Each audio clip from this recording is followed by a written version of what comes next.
Vietnam অনিন্দ্য প্রাকৃতিক সৌন্দর্য, সমৃদ্ধ ইতিহাস আর প্রাণবন্ত সংস্কৃতির এক অনন্য দেশ।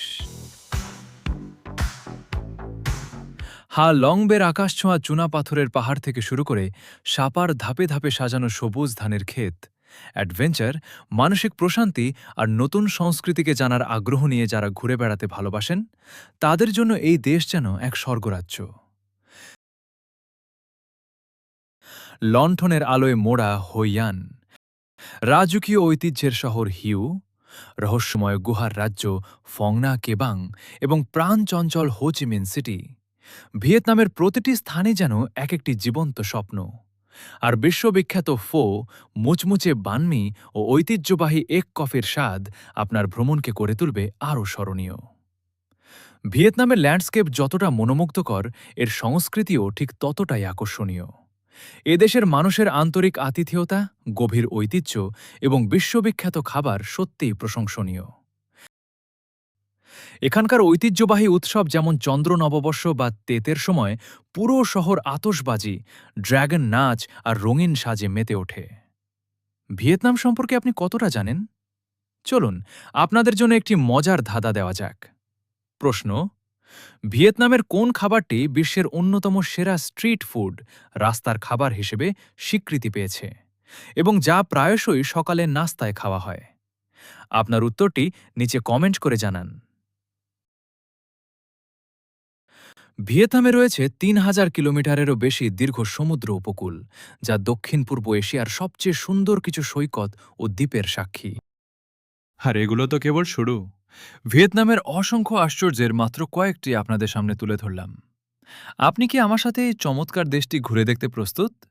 যদি রাজি থাকেন তবে নিচে কমেন্ট করুন এবং এরকম আরও দারুণ সব ভ্রমণের গল্প জানতে সাবস্ক্রাইব করতে ভুলবেন না। মাইসন স্যাংচুয়ারি, মধ্য ভিয়েতনামের ঘন জঙ্গলের গভীরে লুকিয়ে থাকা মাইসন স্যাংচুয়ারি একসময়ের শক্তিশালী চম্পা সাম্রাজ্যের এক অসাধারণ নিদর্শন। চতুর্থ থেকে ত্রয়োদশ শতাব্দীর মাঝামাঝি সময়ে নির্মিত এই ইউনেস্কো ওয়ার্ল্ড হেরিটেজ সাইটটি মূলত হিন্দু দেবতা শিবের উপাসনার জন্য তৈরি করা খোদাই করা মন্দিরের একটি সমষ্টি। শতাব্দীর পর শতাব্দী ধরে প্রাকৃতিক ক্ষয় এবং যুদ্ধের ধ্বংসলীলা সত্ত্বেও এই স্থানটি তার রহস্যময় আকর্ষণ ধরে রেখেছে, যা দর্শনার্থীদের প্রাচীন আধ্যাত্মিকতা ও স্থাপত্য শৈলীর এক অনন্য জগতে নিয়ে যায়। পাহাড় ঘেরা একটি উপত্যকায় অবস্থিত মাইসন ছিল চাম সভ্যতার ধর্মীয় ও সাংস্কৃতিক রাজধানী। এই স্যাংচুয়ারিতে একসময় ৭০টিরও বেশি মন্দির ও স্থাপনা ছিল, যেগুলোতে ভারতীয়, জাভানিজ এবং স্থানীয় চাম ঐতিহ্যের প্রভাব স্পষ্ট। বর্তমানে মূল কমপ্লেক্সের কেবল একটি অংশ টিকে আছে। তবুও এখানকার বেলে পাথরের সূক্ষ্ম খোদাই, চমৎকার টাওয়ার এবং হিন্দু পৌরাণিক কাহিনীর ওপর ভিত্তি করে তৈরি ভাস্কর্যগুলো পর্যটকদের মুগ্ধ করে। এই ধ্বংসাবশেষের মধ্য দিয়ে হাঁটার সময় লাল ইটের তৈরি টাওয়ারগুলো দেখে অবাক হতে হয়। এগুলো তৈরিতে এমন এক প্রাচীন চাম প্রযুক্তি ব্যবহার করা হয়েছিল, যা আজও আধুনিক স্থপতিদের কাছে এক বড় রহস্য। স্থাপত্য শৈলীর বাইরেও মাইসন ভ্রমণ মানেই ভিয়েতনামের সমৃদ্ধ ইতিহাস ও প্রাচীন চাম সভ্যতা সংযোগকে কাছ থেকে দেখার এক দারুণ সুযোগ। ভিন হাইবে, ভিয়েতনামের দক্ষিণ মধ্য উপকূলে অবস্থিত ভিন হাইবে হল একটি চমৎকার প্রাকৃতিক স্বর্গ, যা দেশের অন্যতম অক্ষত ও শান্ত উপকূলীয় অঞ্চল। মেন থোয়ান প্রদেশের এই লুকিয়ে থাকা রত্নটি চারপাশে বিশাল চুনাপাথরের পাহাড়, ঘন জঙ্গল আর স্ফটিকের মতো স্বচ্ছ জলরাশি দিয়ে ঘেরা। যারা পানিতে না নেমেই সমুদ্রের নিচের জগৎ দেখতে চান, তাদের জন্য গ্লাস বটম, কাঁচের তলাযুক্ত বোট ট্যুর বেশ জনপ্রিয়। আর রোমাঞ্চপ্রিয়রা কায়াকিং বা মাছ ধরার অভিজ্ঞতা নিতে পারেন। প্রধান আকর্ষণ হল এর কাছাকাছি থাকা নুই চুয়া ন্যাশনাল পার্ক, যা ঘন জঙ্গল আর বন্যপ্রাণীতে সমৃদ্ধ। বে মাও কোকোনাট ফরেস্ট, হুইয়ান প্রাচীন শহর থেকে মাত্র কয়েক কিলোমিটার দূরে অবস্থিত বে মাও নারকেল বন পরিবেশ বান্ধব পর্যটনের এক অনন্য উদাহরণ। অনেকেই একে হুইয়ানের মেকং ডেল্টা বলে ডাকেন। এই জলমগ্ন বনটি মূলত সারিবদ্ধ উঁচু জল নারকেল গাছের মাঝে সরু জলপথের এক গোলক ধাঁধা, যা এক ভীষণ শান্ত ও মনোরম পরিবেশ তৈরি করে। এই বনের আসল আনন্দ নিতে হলে চড়তে হবে ঐতিহ্যবাহী গোলাকার বাস্কেট বোটে, ঝুড়ির মতো দেখতে নৌকা, যা স্থানীয় জেলেরা ব্যবহার করেন। শান্ত খাল দিয়ে যাওয়ার সময় স্থানীয় মাঝিরা তাদের চমৎকার নৌকা চালানোর দক্ষতা দেখান। তারা নৌকাগুলোকে গোল গোল করে ঘোরান, এমনকি নৌকার ওপর দাঁড়িয়ে নাচও দেখান।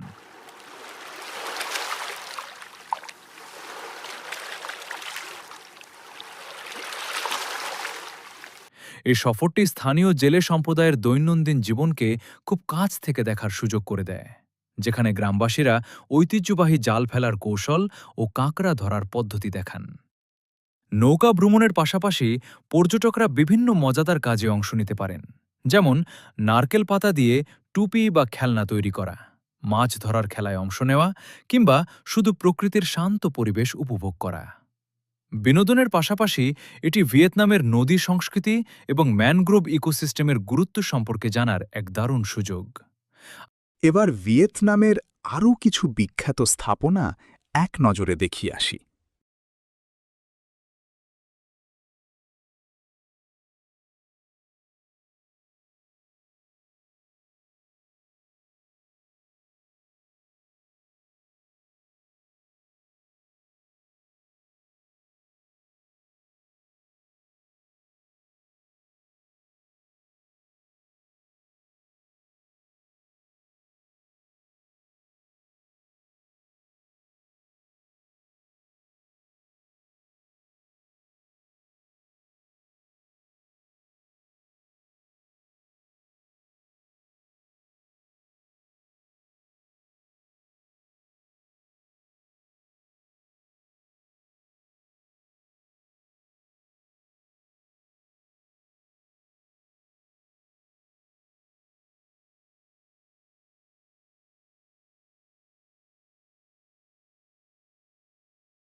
আপনি যদি সত্যিকারের অ্যাডভেঞ্চার, শান্তি আর স্মৃতি গড়ার খোঁজে থাকেন, তাহলে ভিয়েতনাম অবশ্যই আপনার বাকেট লিস্টে রাখুন। এই দেশ আপনাকে বারবার ডাকবে। কোন জায়গাটি আপনার সবচেয়ে বেশি ভালো লেগেছে, কিংবা ভিয়েতনাম ভ্রমণের কোনো পরিকল্পনা করছেন? নিচে কমেন্ট করে জানান।